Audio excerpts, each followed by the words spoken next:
Hello dear student, नमस्कार। स्वागत है आप सभी का एक और शानदार सेशन में। साथियों, बात की जाए रीट पात्रता परीक्षा के लिए इंपॉर्टेंट सेशन है। आज का 30 क्वेश्चन इंपॉर्टेंट रहने वाला है, जो कि आपके मनोविज्ञान साइकोलॉजी के रहने वाले एग्जाम में हुबहू सपने वाला क्वेश्चन है। अच्छी तरह से पूरा सेशन ध्यान से देखोगे तो आपको एग्जाम में बहुत बड़ा यहाँ से फायदा होने वाला है। लेवल फर्स्ट की बात की जाए, फिर लेवल 2 की बात की जाए, दोनों के लिए इंपॉर्टेंट सेशन है। बाल विकास एवं शिक्षा शास्त्र का, ठीक है। अच्छी तरह से क्वेश्चन को पढ़ना, साथ साथ में उत्तर बताने की पूरी कोशिश करना।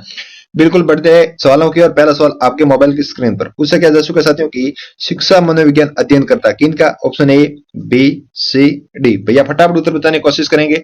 शिक्षा मनोविज्ञान किसका अध्ययन करता है। जबरदस्त शानदार सुपर क्वेश्चन आपके सामने आ चुका। बिल्कुल कम समय लगाएंगे और जल्दी से उत्तर बताने की कोशिश करेंगे तो सही उत्तर हो जाएगा। अच्छा क्वेश्चन है, ठीक है। ध्यान रखना, मानव व्यवहार का शैक्षिक परिस्थितियों में, मतलब कि option B is the correct answer. Option B बताने वाले सभी साथियों को उत्तर बिल्कुल यहाँ पर राइट माना जाएगा। Very good. बढ़ते अगले सवाल की और अगला सवाल साथियों आपके सामने आ चुका है कि निम्नलिखित में से कौन सा कथन सही है। Option A, B, C, D. और आपके सामने कथन के अलावा कूट दे रखे, ठीक है ना। कूट में के माध्यम से बताना कि कौन सा कथन इसमें बिल्कुल सही बैठ रहा है, ठीक है ना। अच्छी तरह से क्वेश्चन को देख लेंगे।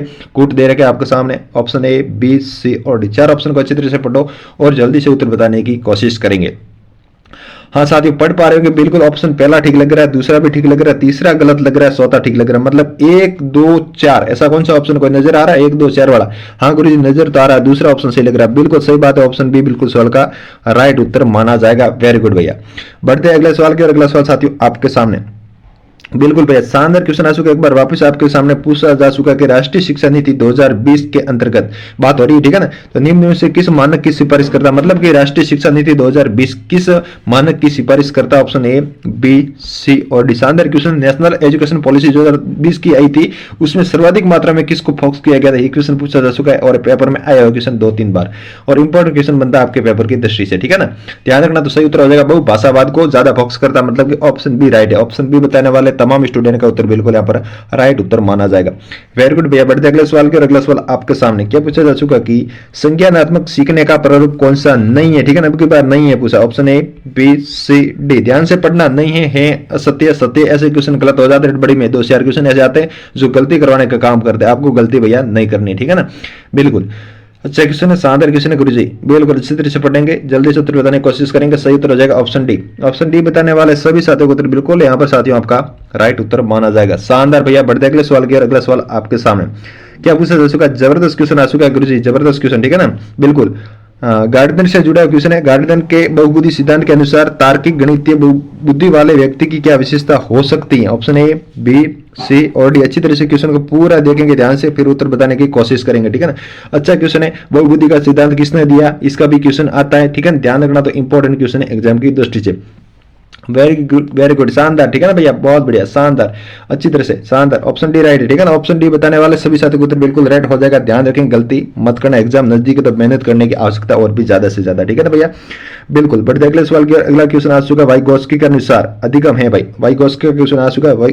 वाइगोत्स्की के अनुसार अधिगम क्या है साथियों। अच्छा क्वेश्चन है। ऑप्शन ए, बी, सी और डी। फटाफट एक बार जल्दी से उत्तर बताओ ताकि आनंद आ जाएगा पढ़ने में। बिल्कुल भैया, शानदार क्वेश्चन, ठीक है ना। पेपर की दृष्टि से इंपॉर्टेंट सेशन लाते हैं और जो भी साथी पहली बार चैनल पर विजिट करे, चैनल को सब्सक्राइब बिल्कुल कर देना, वीडियो को लाइक कर देना, क्योंकि एग्जाम तक बिल्कुल ऐसे शानदार सेशन लाएंगे जिससे आपको एग्जाम में बहुत बड़ा फायदा मिलेगा, ठीक है ना। बिल्कुल अच्छी तरह से पढ़ना, मेहनत करनी। सही उत्तर हो जाएगा कि अधिगम क्या हो सकता है, तो ध्यान रखना, अच्छे क्वेश्चन है। सही उत्तर हो जाएगा एक सामाजिक गतिविधि माना गया अधिगम को। Option D is the correct answer आपका हो जाएगा, ठीक है भैया। अच्छा क्वेश्चन था, शानदार। चलो बढ़ते अगले सवाल की और अगला सवाल आपके सामने पूछा जा चुका कि एनसीएफ 2005 में कला शिक्षा को विद्यालय में जोड़ने का क्या उद्देश्य। अरे कला शिक्षा अपन पढ़ देते ना, अरे कला शिक्षा के नंबर यार जुड़ेंगे कि नहीं जुड़ेंगे, अरे यार स्वास्थ्य शिक्षा के नंबर जुड़ेंगे नहीं जुड़ेंगे परीक्षा में, क्या पढ़ेंगे क्या नहीं पढ़ना, ऐसे ही पेपर तो होता था लेकिन देना पड़ता था। बोलते थे गुरुजी भी बोलते थे कि इसके नंबर नहीं जुड़ेंगे लेकिन पेपर देना आना पड़ेगा। फिर जाते थे पेपर देकर आते थे, फिर उन पेपरों को अच्छी तरह से दीपावली की पड़ती थी, छुट्टियों में होमवर्क करने पड़े थे, लिख के आना पेपर पूरे। अरे गुरुजी पक्का लिख के आएंगे, क्या लिख के आएंगे, हमारी तो हालत खराब हो जाती थी, याद है ना भाई। बिल्कुल गुरुजी। तो सही उत्तर क्या हो जाएगा, ध्यान रखना, सही उत्तर हो जाएगा option D is the correct answer. Option D बिल्कुल सवाल का राइट उत्तर माना गया। ऑप्शन ए और बी दोनों इसमें बिल्कुल राइट उत्तर होने वाला, ठीक है। सांस्कृतिक विरासत को बचाना, दूसरी बात है मानसिक विकास करना, ये कला शिक्षा का प्रमुख उद्देश्य माना गया। शानदार भैया। चलो बढ़ते अगले सवाल के अगला सवाल आपके सामने क्या पूछा जा चुका कि निःशुल्क एवं अनिवार्य शिक्षा का बालकों का अधिकार 2009 के अंतर्गत किसी भी अध्यापक को निम्न में से किस कार्य में नहीं लगाया जा सकता। अरे टीचर को कौन सा कार्य नहीं कर सकता teacher. Option A, B, C, D. अच्छा क्वेश्चन, ठीक है ना। टीचर कौन सा कार्य नहीं कर सकता, शानदार क्वेश्चन है, जबरदस्त क्वेश्चन, ठीक है ना। बिल्कुल आरटी 2009 के अनुसार पूछा क्वेश्चन को ध्यान से पढ़ लेना पहले भैया। बिल्कुल बहुत बड़े शानदार क्वेश्चन है गुरुजी, ठीक है। तो ध्यान रखना सही उत्तर क्या हो जाएगा, बिल्कुल सही उत्तर हो जाएगा आपका प्लस पोलियो कार्यक्रम में शिक्षक नहीं लगाए जा सकते, मतलब कि ऑप्शन डी राइट है ना। बिल्कुल गुरुजी ऑप्शन बिल्कुल यहाँ पर राइट उत्तर होने वाला, वेरी गुड। चलो बढ़ते हैं अगले सवाल की। अगला सवाल आ चुका आरटी एक्ट 2009 से संबंधित कौन सा धारा या फिर कौन सा अध्ययन नहीं है। अच्छा क्वेश्चन है, जबरदस्त क्वेश्चन पेपर में आया हुआ क्वेश्चन है भैया, ठीक है ना। अच्छी तरह से पढ़ लेना। आरटी एक्ट 2009 से कौन सा संबंधित नहीं है, ऑप्शन ध्यान रखना। तो सही हो जाएगा option B is the correct answer. Option B बताने वाले सभी भाई बहन का उत्तर बिल्कुल यहाँ पर राइट उत्तर माना जाएगा, शानदार भैया। चलो बढ़ते हैं अगले सवाल की ओर। अगला सवाल आपके सामने, अच्छी तरह से पढ़ना है, मेहनत करनी भैया, पेपर नजदीक है तो बिल्कुल मेहनत करने की आवश्यकता है, ठीक है ना। बिल्कुल राज्य के सरकारी विद्यालयों में कक्षा 6 से 8, ठीक है ना, कक्षा 6 से 8 विद्यार्थियों के लिए संचालित कल्प योजना है। योजना का पूरा नाम पूछा, क्या कल्प योजना का पूरा नाम क्या है, option A B C D, ध्यान से बताओ कल्प योजना का पूरा नाम क्या है। जबरदस्त क्वेश्चन है, शानदार क्वेश्चन है, सही उत्तर क्या हो जाएगा, ध्यान रखना। कल्प का पूरा नाम होगा कंप्यूटर एडेड लर्निंग प्रोग्राम, मतलब कि ऑप्शन मुझे यहाँ अच्छी तरह से पढ़ पा रहा हूँ, ऑप्शन सी सही नजर आ रहा है, ठीक है ना। ऑप्शन सी राइट है, ध्यान रखना ऑप्शन सी बिल्कुल सवाल का सही उत्तर माना जाएगा, शानदार भैया। चलो बढ़ते हैं अगले सवाल के। अगला सवाल आपके सामने क्या पूछा जा चुका, शानदार सवाल एक बार वापस हाजिर हो चुका आपके सामने। बिल्कुल वार्षिक परीक्षा में मूल्यांकन निम्नलिखित श्रेणियों में से कौन सा मूल्यांकन के अंतर्गत आता है, ऑप्शन ए बी सी। फटाफट रिवीजन की क्लास, अब जाना ज्यादा समय नहीं गुरु जी, इतना जल्दी करवा रहे नहीं, बिल्कुल फटाफट कराएंगे। अब तो रिवीजन का टाइम है, अब थोड़ी ना ऐसे आराम से बैठ के पढ़ेंगे, 4-6 महीने परीक्षा दूर है, ऐसा समय नहीं रहा ना। बिल्कुल इस तरह से कम समय तो थोड़ा फास्ट भी चलना जरूरी, ठीक है ना। बिल्कुल योगात्मक, option A is the correct answer. Option A इस सवाल का सही उत्तर माना जाएगा, शानदार भैया। बढ़ते अगले सवाल के। अगला सवाल आपके सामने क्या पूछा जा चुका, अच्छा क्वेश्चन एक बार वापस हाजिर हो चुका कि निम्न में से कौन सा कथन किसी व्यक्ति के मानसिक स्वास्थ्य को उत्तम रूप से प्रदर्शित करता है, option A B C D. शानदार क्वेश्चन, ठीक है ना, जबरदस्त वाला क्वेश्चन है, जबरदस्त वाला क्वेश्चन है, अच्छी तरह से समझना है। सही उत्तर क्या होगा, उपरोक्त सभी मत बताना रे, अरे डी की तरफ मत दौड़ना रे भैया, डी फॉर डाकू है, डाकू से बचने का, ठीक है ना। तो सही उत्तर क्या हो जाएगा, ध्यान रखना ऑप्शन ए बिल्कुल राइट है। ऑप्शन ए बताने वाले सभी साथियों को उत्तर बिल्कुल यहाँ पर राइट उत्तर माना जाएगा, वेरी गुड। चलो बढ़ते हैं अगले सवाल की। अगला सवाल आपके सामने क्या पूछा जा चुका देखते हैं। अच्छा क्वेश्चन आ चुका एक बार वापस, बिल्कुल अच्छा क्वेश्चन आ चुका। कुछ लोगों का कहना है कि जब बालकों को गुस्सा आता है तो वे खेलने के लिए चले जाते, अरे छोटे टाबरियों को गुस्सा आता है तो खेलने के लिए भाग जाते मैदान की ओर, ठीक है ना। जब तक वे पहले से अच्छा महसूस नहीं करते तब तक घर नहीं आते, वहीं खेलते रहते भले शाम हो जाए, ठीक है ना। तो उनके व्यवहार में कौन सा प्रतिरक्षा तंत्र प्रतिलक्षित हो जाता, मतलब कि देखो भाई आजकल के बच्चों को जब गुस्सा आता ना, पहले तो गुस्सा आता था तब खेलने के लिए भाग जाते थे गांव में, गलियों में, खेत में, इधर उधर। आजकल गुस्सा आता है जैसे आपको भी आ रहा होगा, बच्चों को भी आता है, सभी को आता है, तो लेकर सीधा फोन लेके कोने में बैठते हैं, फोन लेके छत पर निकल जाते हैं, फोन लेकर गांव की तरफ निकल जाते, खेत की तरफ, गली की तरफ, किधर भी निकल जाते। फिर थोड़ी बहुत रीलें देखते हैं, तब थोड़ा अच्छा महसूस होता है, फिर घर आते बोलते अब क्या काम है, बोलो अब मैं ठीक ठाक हूँ, अच्छी तरह से फ्रेश हो चुका मेरा माइंड पूरा, अब बोलो क्या काम करना है, तब जाके दिमाग सही हो जाता है। इस तरह से पहले बच्चों को गुस्सा आता था, वो खेलने के लिए भाग जाते थे। तो इसमें से कौन सा प्रतिरक्षा तंत्र काम करेगा, अच्छा क्वेश्चन है, जबरदस्त क्वेश्चन, ठीक है ना, पेपर में आया हुआ। विस्थापन, एक तरह से विस्थापन कर लेना, मतलब उस बात को टाल कर एक नए रूप में ले जाना, ठीक है ना, अच्छी तरह से ध्यान रखना, ऑप्शन बी बिल्कुल राइट उत्तर हो जाएगा, वेरी गुड। अगले सवाल की ओर बढ़ते, अगला सवाल आपके सामने, समायोजन के संदर्भ में निम्न में से कौन सा गलत है, ऑप्शन ए बी सी और डी। अच्छा क्वेश्चन है, शानदार क्वेश्चन है, ध्यान से क्वेश्चन को पढ़ेंगे और सही उत्तर बताएंगे। गलत पूछा, ठीक है ना। तो देखो ये निरंतर चलने वाली प्रक्रिया नहीं है, गलत बात है यार, क्यों गलत है ना, बिल्कुल चलने वाली क्यों नहीं है, ऑप्शन सी राइट है, ठीक है ना, ऑप्शन सी बिल्कुल यहाँ पर राइट उत्तर हो जाएगा, very good.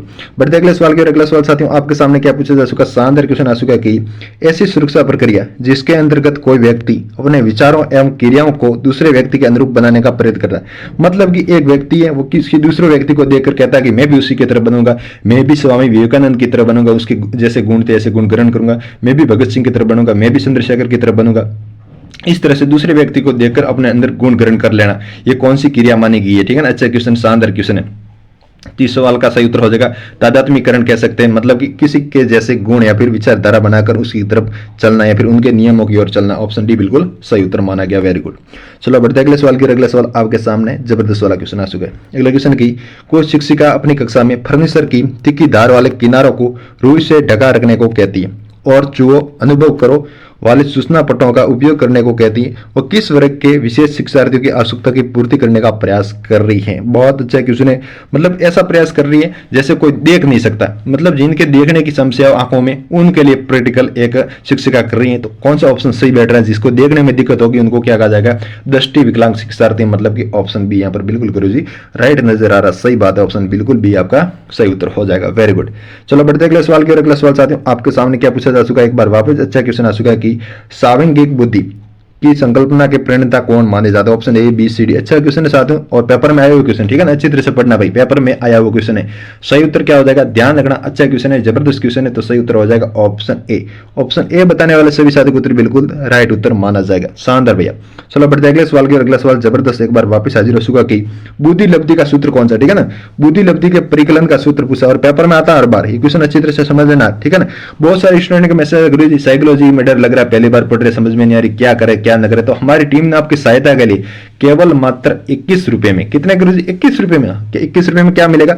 200 one liner question मिलेंगे। बहुत सारे स्टूडेंट ने परचेज कर लिया, मतलब यहां से हमारे से ले लिया। आप भी चूकना मत, पेपर नजदीक है, उनका प्रिंट निकलवा लेना और 2-3 बार पढ़ लेना भाई, साइकोलॉजी कवर हो जाए। गुरुजी कैसे मिलेंगे मुझे तो अभी कभी सही। देखो भाई क्या काम करना पड़ेगा, एक व्हाट्सएप नंबर आपको दे रहा हूं, इस पर आपको जाकर करना है मैसेज, ठीक है ना। क्या करना है गुरुजी?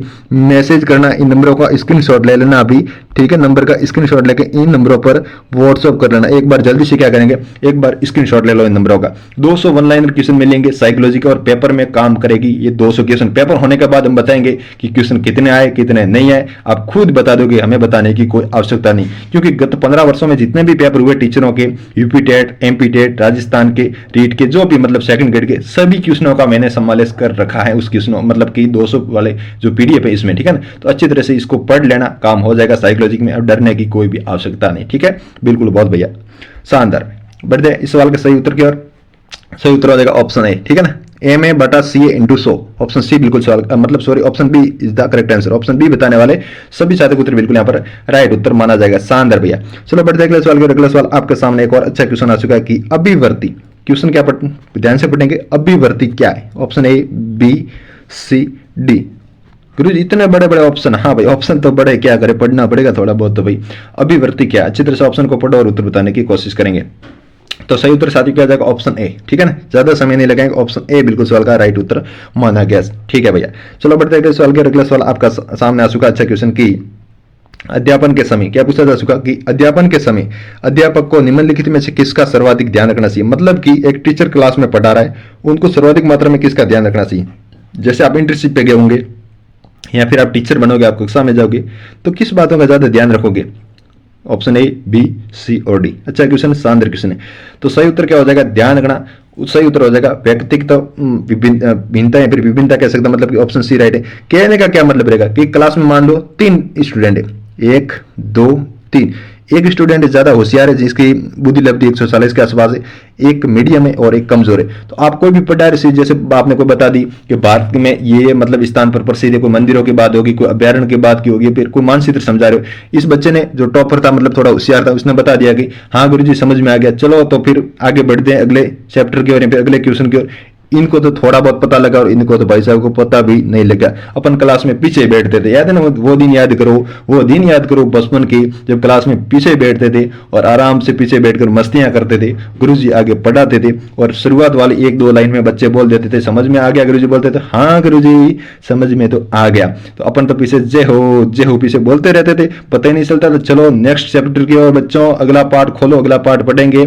फिर पेपर देते थे, पेपर में कुछ समझ में नहीं आती, फिर पड़ोस जो आप पास आसपास या फिर आगे पीछे बैठता था, उसको पूछते थे इसका उत्तर क्या है यार, ये तो मैंने सुना ही नहीं कभी। अरे सुना नहीं, उस टाइम तू मस्ती कर रहा था पीछे बैठकर, बेटा उस टाइम तू मस्ती कर रहा था, गुरुजी पढ़ा रहे थे। लेकिन गुरुजी की भी थोड़ी बहुत लापरवाही वहां थी कि गुरुजी ने ध्यान नहीं दिया। सभी बच्चों को यदि पूछते क्वेश्चन, पीछे बैठे उनको खड़ा करते, सबसे पहले खड़ा हो जा भाई बेटे, इसका उत्तर बता, सही उत्तर क्या होगा? वो बोलेगा गुरुजी नहीं आया उत्तर यहाँ समझ में, इस सवाल का उत्तर मुझे नहीं आ रहा, तो गुरुजी उनको डांटते, थोड़ा समझाते, तो बच्चा उसी टाइम सीख लेता, फिर उसको एग्जाम में कोई दिक्कत नहीं आती, ठीक है। नहीं तो एग्जाम में सिफारिश देनी पड़ती है, अरे तू इस सवाल का सही उत्तर बताएगा तो तुझे मैं नाश्ता करवाऊंगा, तुझे कहीं घूम